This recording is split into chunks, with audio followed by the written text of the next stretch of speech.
Bonjour à toutes et à tous et bienvenue sur cette nouvelle vidéo dans laquelle je vais vous présenter 6 positions de finale adaptées aux joueurs débutants.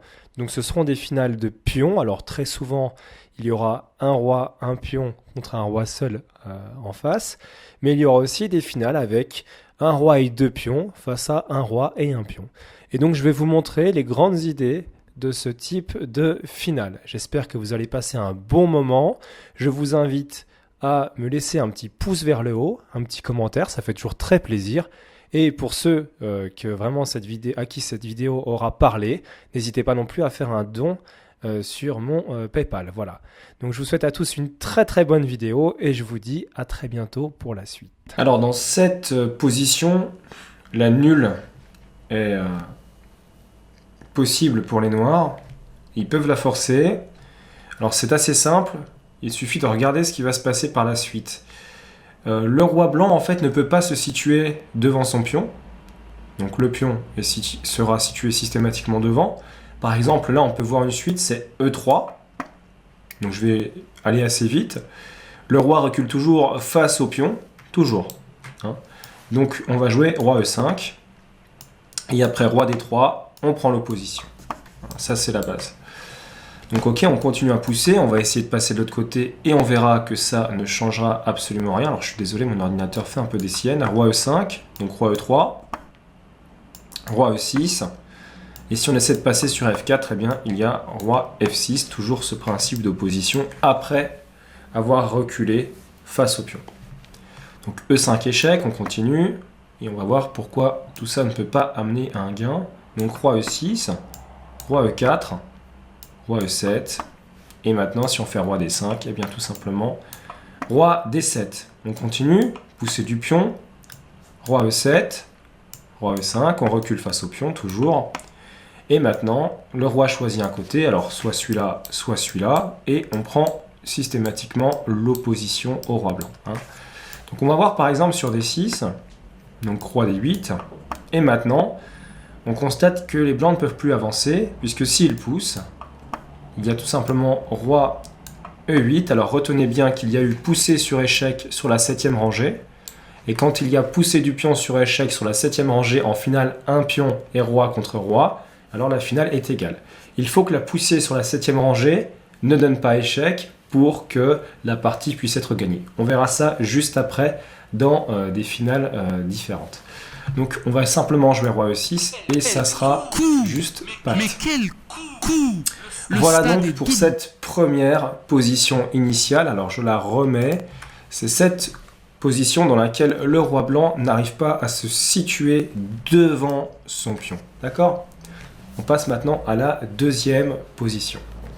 Alors nous voici dans cette nouvelle position dans laquelle les blancs vont gagner parce qu'il y a une règle simple à connaître, c'est que si le roi blanc peut se situer sur l'une des 3 cases situées 2 cases devant le pion, donc 1, 2, donc ces 3 cases que j'ai mis en vert ici, eh bien la partie est gagnée parce qu'on pourra jouer sur le principe d'opposition, mais également on aura un coup d'attente qui nous permettra, quelle que soit la position, de pouvoir toujours mettre l'adversaire en dessous de Zwang et donc de gagner la partie. On va voir ici très au blanc ce qui se passe après roi E4. Donc il y a roi E6 pour prendre l'opposition. Et là on voit toute la force finalement de notre coup d'attente E3. Et ce sont maintenant les noirs qui perdent l'opposition et les blancs qui la gagnent. Et donc, on va pouvoir passer, créer une brèche et puis avancer le pion. Donc, roi F6, roi D5 tout simplement ici. Et là, il y a 2 options, on va dire. Il y a roi E7 qui est possible et il y a roi F5. Alors, on va voir tout de suite que roi F5 ne donne rien pour les noirs, puisque tout simplement ici, bon, on ne peut pas avancer avec le roi blanc, il y aurait roi E4 suivi de roi prend E3, mais on peut tout simplement pousser le pion en E4, échec. Maintenant, roi F6, et maintenant, il y a un très bon coup pour les blancs, c'est l'opposition latérale avec roi D6.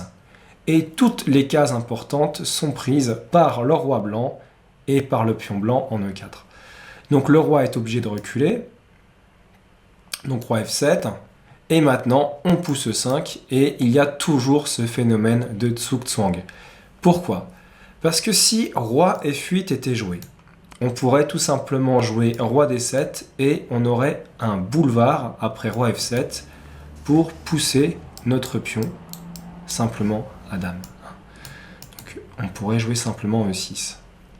Donc c'est pour ça que on ne peut pas jouer dans de bonnes conditions en tout cas. Donc après roi F7, E5, on ne peut pas jouer roi F8. On va donc essayer de voir roi E8. Mais le problème, c'est que si on joue roi E8 maintenant, il va y avoir roi E6, principe d'opposition. Les noirs vont devoir choisir un côté, les blancs vont avancer de l'autre et iront amener tout simplement leur pion à dame. Alors on va voir par exemple on peut voir roi D8. Donc il y aurait roi F7 et le pion va pouvoir aller à dame. On revient un tout petit peu en arrière après roi D5 dans cette configuration. On a vu donc le coup roi F5. On va voir maintenant la défense avec roi E7. Donc ici on prend directement l'opposition, on ne perd pas de temps. Roi E5. Donc roi D7 peut être tenté. Roi F7 n'aurait rien changé.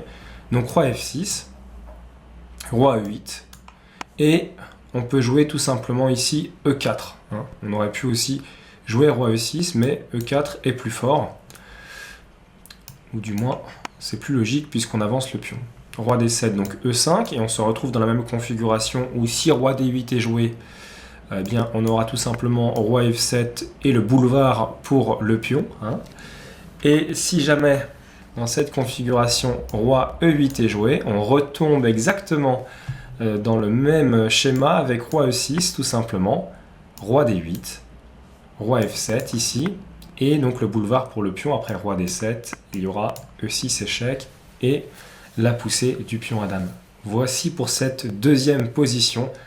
Donc nous voici dans cette troisième position donc de finale de pion. Alors c'est un petit peu plus compliqué parce qu'il y a maintenant deux pions blancs qui sont bien avancés et proches de leur roi contre un pion noir.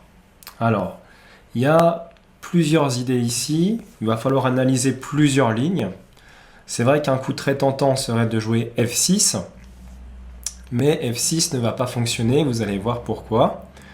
En fait, le meilleur coup sera roi D7 pour finalement mettre les noirs en dessous de Zugzwang et permettre de jouer F6 au meilleur tempo, au meilleur moment. Donc si F6 était joué immédiatement, on aurait un petit souci, non pas après pion prend F6, puisqu'après pion prend F6, les noirs perdraient, il y aurait roi prend, et sur roi G8, vous vous rappelez, je vous avais dit que la poussée sur la 7e rangée sur échec faisait nul, mais si on pousse sur la 7e rangée sans faire échec, on gagne, et vous allez en avoir la démonstration, avec G7, roi H7, et F7 tout simplement, on pourra aller à dame. D'accord? Puisqu'il n'y a pas de menace de patte. Alors, on va voir justement ce qui se passe si les noirs défendent correctement et qu'ils ne prennent pas le pion F6, mais s'ils jouent roi G8. Et alors là, on a un problème, parce que sur roi G8, eh bien, tout simplement, imaginons que la prise ait lieu sur G7. Alors, il y aurait roi prend, et on tomberait dans une finale égale, avec roi F5 forcé pour protéger le pion en G6. Donc on recule toujours face au pion. Et après roi F6, les noirs bénéficient de l'opposition. Poussée du pion. Hop, on se cache devant le pion. Il y a eu poussée sur la 7e rangée avec échec. Donc on sait que ça sera nul.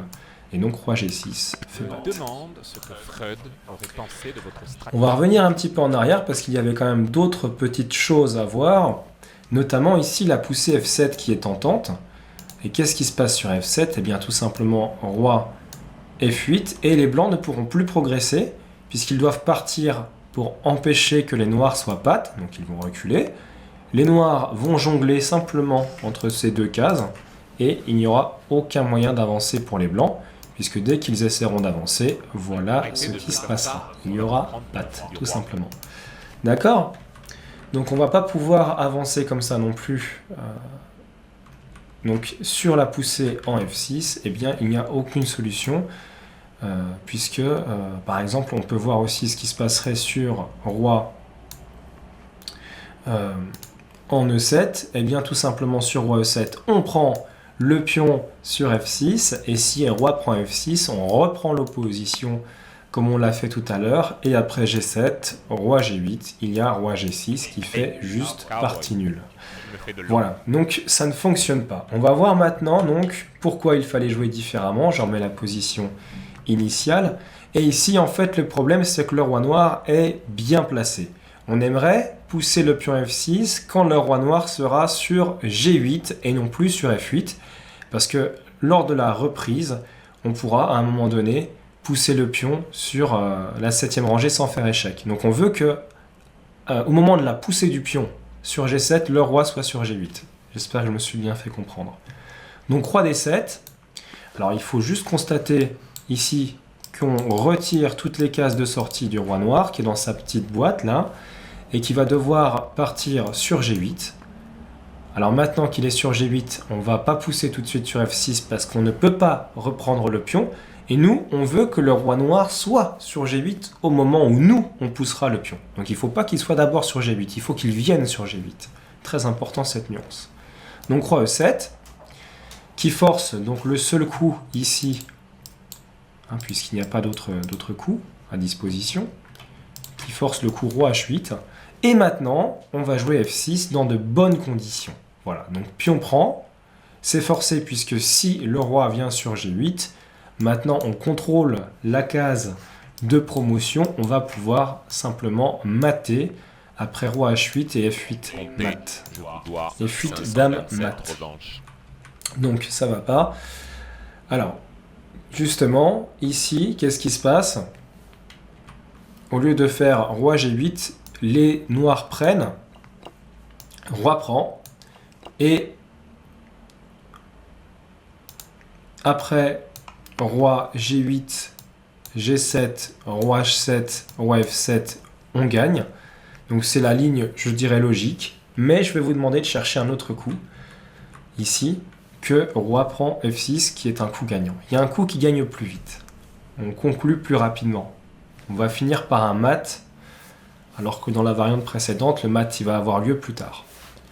Donc c'est le coup roi F7. Donc il n'y a pas patte puisque le pion noir est libre, donc il va avancer, F5. On va pousser notre pion sur échec, le roi doit partir sur H7 forcé, dame, roi H6 et dame G6, échec et mat. Voilà.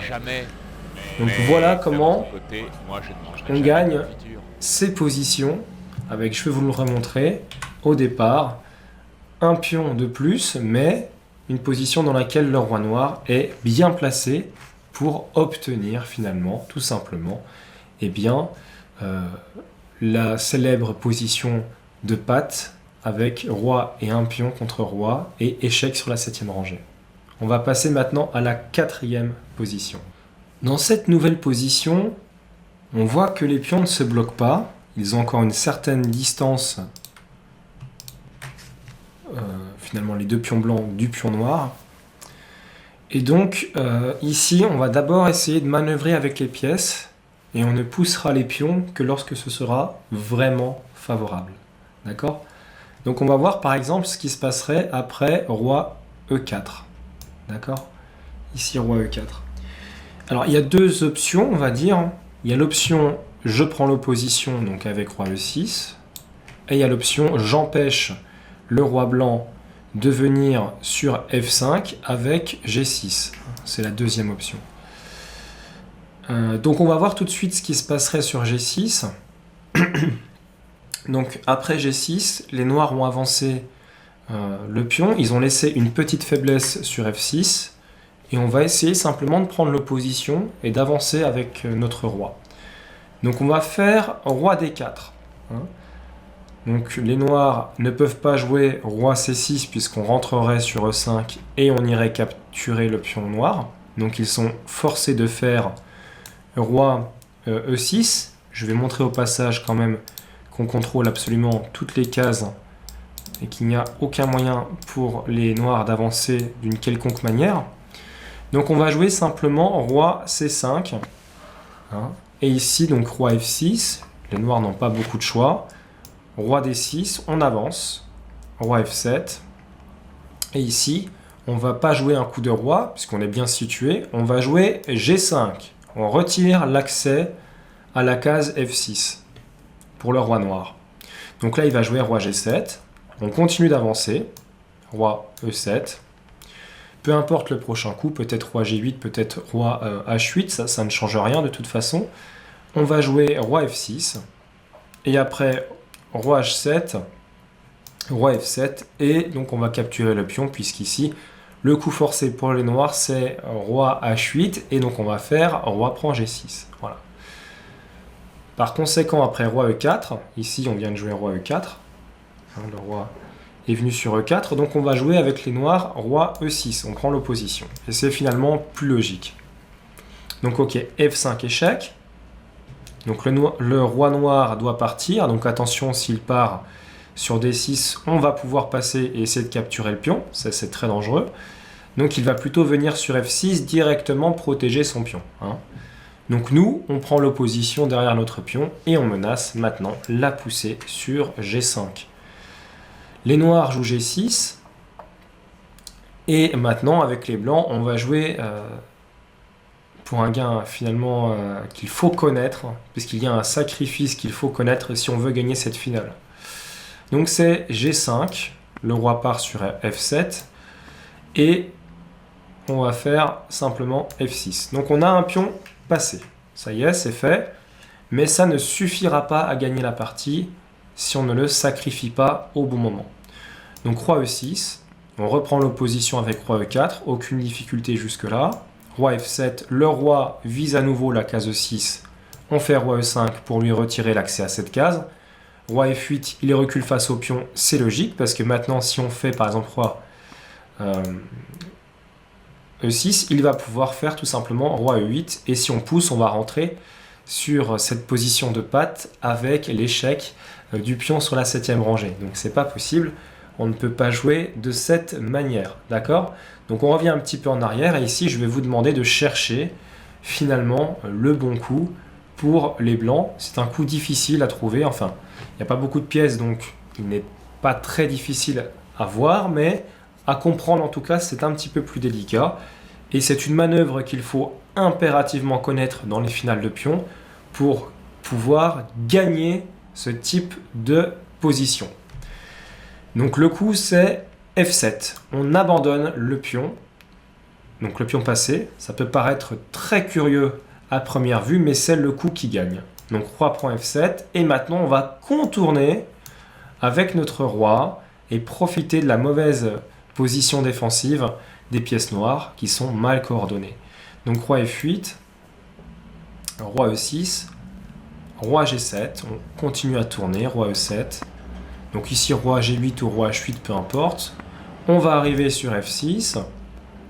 Et maintenant roi H7 pour protéger le pion. Roi sur F7. Et après roi F7, roi H8, roi prend. D'accord.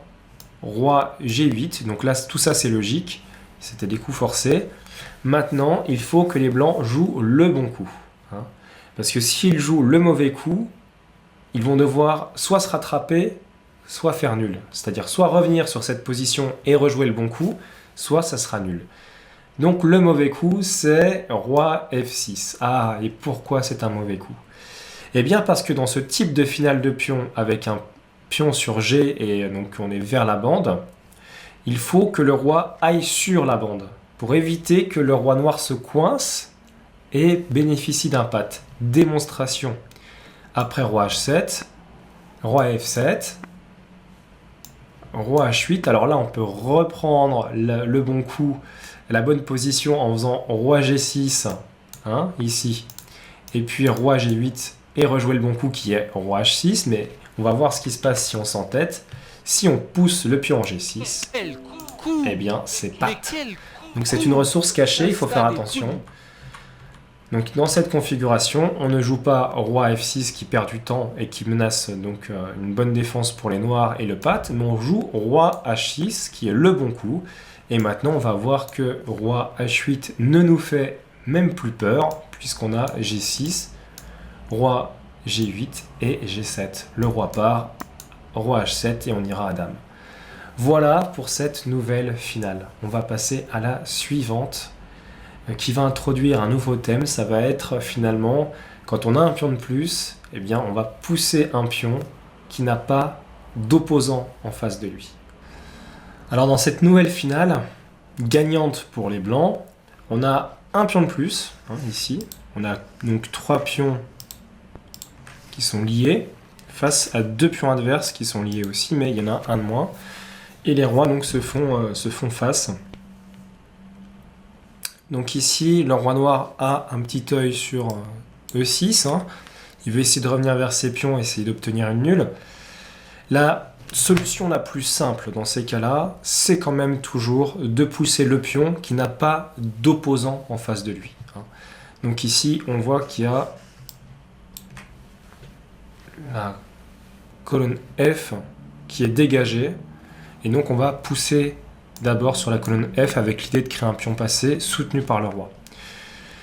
Donc ok, il y a plusieurs possibilités. Alors qu'est-ce qui se passe sur G6? Eh bien tout simplement on se crée tout de suite un pion passé avec F6. Et si roi E6, évidemment on protège avec G5. Donc on verra après comment gagner une finale proche de ça. On va revenir après F5 donc sur une autre possibilité qui est H6, et dans ce cas-là, on fait simplement G5, et on contrôle toutes les cases situées devant les pions. Donc on va retomber aussi là, facilement, dans une finale qu'on va voir après. Donc du coup, on va voir, après F5, le coup finalement le plus logique, et qui tient peut-être le mieux, roi E7. Donc après roi E7, on avance. Roi E5, roi F7, et ici, on continue notre plan de faire un pion passé sur la colonne F, donc on fait G5 pour menacer F6. Donc roi E7, et maintenant que roi E7 est joué, eh bien on continue à mettre la pression en poussant un autre pion. H5. D'accord? Donc ici, il y a plusieurs coups possibles. Il y a roi F7, et il y a G6. On va voir ce que donnerait G6. Donc sur G6, H prend, pion prend, suivi de F6 et roi F7. Et on a déjà vu donc une position de ce type avec un plan qui sera de sacrifier le pion F6 pour aller capturer sur le bon tempo le pion G6 et ensuite aller à dame avec le pion G5. Donc ça, ok, on l'a vu. Je vais revenir juste un tout petit peu en arrière. Après H5, sur roi F7, finalement, on va jouer G6. Et si H prend G6, alors on reprend avec le pion H également. Roi G8 pour éviter F6. Et maintenant, après roi E6, roi F8, on va contourner comme on l'a fait avant avec roi D7, roi G8, roi E7. Et puis, donc après roi H8, on va pouvoir faire F6. Donc si roi G8 comme tout à l'heure, on fait F7 et F8 dame mat. Et si roi prend, on fait juste roi prend également. Et après roi G8, on pousse le pion en G7, roi H7 forcé, et on va pouvoir aller simplement à dame. Voilà donc pour cette configuration. Je reviens juste un tout petit peu en arrière après G5. Voilà. Ici après G5, il y a d'autres défenses. Donc il y a G6. Par exemple. Donc là, je vais vous montrer ce qui se passe après G6. Donc F6, on a un pion passé, on est content. Donc roi F8 pour éviter l'avenue du roi sur E6 suivi du gain direct, mais on va voir que ça ne change rien. Roi E6, donc roi E8. F7 échec, donc on va se mettre dans une situation de Tsuk-Tsang pour les noirs. Roi F8, roi F6, et là, il y a patte. Donc les noirs sont obligés de faire bim H6. Roi prend G6. H prend G5, H prend G5, le roi part sur E7 forcé, et là on fait roi G7 et on va faire dame au coup suivant. Donc ça c'était pour G6. Après G5, on va voir quand même ce qui se passe sur H6 parce qu'il faut quand même le voir. Donc on pousse le pion sur échec. Voilà. Et ici, roi G8. Alors sur roi E7, on pourrait simplement faire H5. Hein. Donc roi G8, roi E6, roi F8. Comme ça, sur la poussée du pion, il y aura H5 qui sera possible. Donc ici, roi D7, on contourne. D'accord? Donc roi G8, roi E7, roi H8, F6. Hein, donc là, on menace de faire F7 et F8, dame, mat. Donc prise sur F6 et surtout pas roi prend F6. Hein. Non, ça ne serait pas forcément la meilleure option ici, hein, puisqu'il pourrait jouer H5, ça serait embêtant. Donc H5, si roi F7, il n'y aurait pas. Alors je montre juste ça parce qu'il faut quand même le voir. H5, c'est compliqué derrière, donc on pourrait faire effectivement roi G5 qui gagnerait, mais si on fait par exemple roi F7, c'est pas tant. D'accord, donc on va pas rentrer dans ce système, on va jouer un coup beaucoup plus efficace, on va faire roi F7. Et maintenant, après roi F7, eh bien tout simplement, bon, F5 ou H5, peu importe, hein, admettons H5.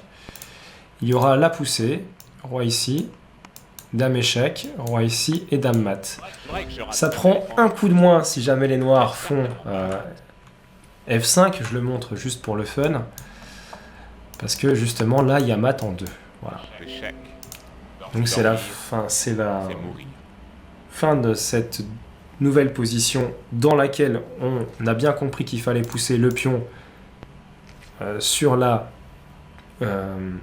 colonne sur laquelle il n'y a pas d'opposition, qui est dégagée de pion adverse. Hein. Pour se créer un pion passé, donc on va appuyer après avec le deuxième pion, on va essayer de créer un pion passé, et soutenu évidemment donc par le roi, hein, qui doit venir derrière et soutenir, sinon on va perdre le pion, ça serait dommage.